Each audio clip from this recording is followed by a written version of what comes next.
Today, we're going to talk about something really difficult, something that gets right to the heart of one of our most sacred institutions, marriage. We're going to explore that painful, confusing reality of when I do doesn't automatically mean I consent. It's a tough conversation, for sure, but it's one we absolutely need to have.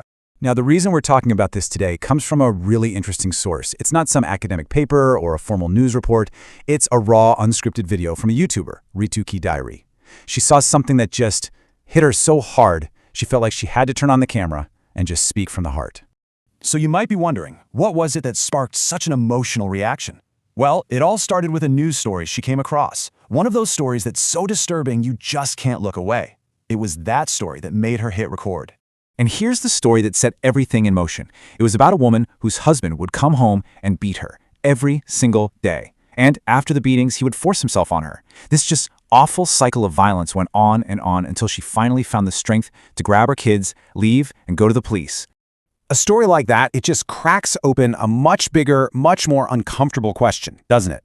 It really forces us to look at this idea we all have, this deeply held belief that marriage is automatically a safe place for a woman.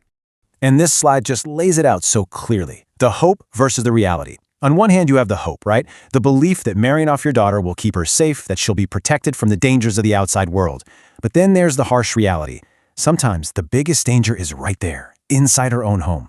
The abuser can be the very person who's supposed to protect her. So, this brings us to the core of it. When that trust is just completely shattered within a marriage, what do you even call that? What's the right word for a violation that deep? And this is the question that Rituki Diary asks. And man, is it powerful. It just cuts through everything.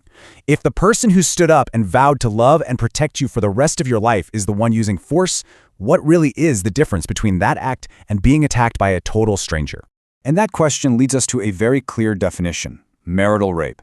It's not about your relationship status. It's all about consent.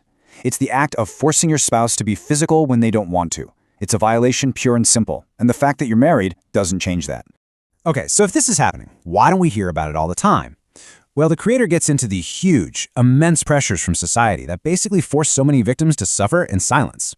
A huge piece of that puzzle is this cultural concept of izzat, or family honor. You have this intense, overwhelming fear of bringing shame to your family, that constant thought in the back of your mind. What will people say? I mean, think about it. A woman is often expected to leave her entire life behind when she gets married, her parents, her home. So speaking out against her husband can feel like she's betraying that massive sacrifice or staining her family's reputation. So the point the source really drives home isn't just about laws or punishments. It's about something much more fundamental. It's about a total shift in how we think, a call for empathy and for recognizing that consent is everything, always. You know, when you boil it all down, the argument's pretty simple. A healthy relationship can't be a one-way street. It has to have the consent and the happiness of both people involved. It's as simple and, I guess, as complicated as that. And she makes this other really crucial point. There are so many legitimate reasons why a partner might not be able to be physical. It isn't always about a lack of desire. We're talking about serious health challenges, things like postpartum depression, major hormonal changes, or other medical issues. And right here, this is the dividing line. A partner who understands will respect that. A partner who uses force, well, they won't. So, as she starts to wrap up her thoughts, she's left wrestling with this huge question. Yeah, we're hearing more of these stories now, but does that actually mean things are getting better? Are the root mindsets actually changing? And look, there is a glimmer of hope here. More and more people are finding the courage to raise their voice against abuse. That wall of silence is starting to crack. And because of that bravery, these really difficult issues are finally coming out into the open. But then you see this, and it's a very sobering picture. That tiny little bar on the left, that's the stories we actually hear about. And that huge bar on the right, that represents the countless cases that go unreported. For every single person who speaks up, there are so many more who can't or who won't. What we're seeing is really just the tip of the iceberg. And all of this leads her to a pretty bleak conclusion.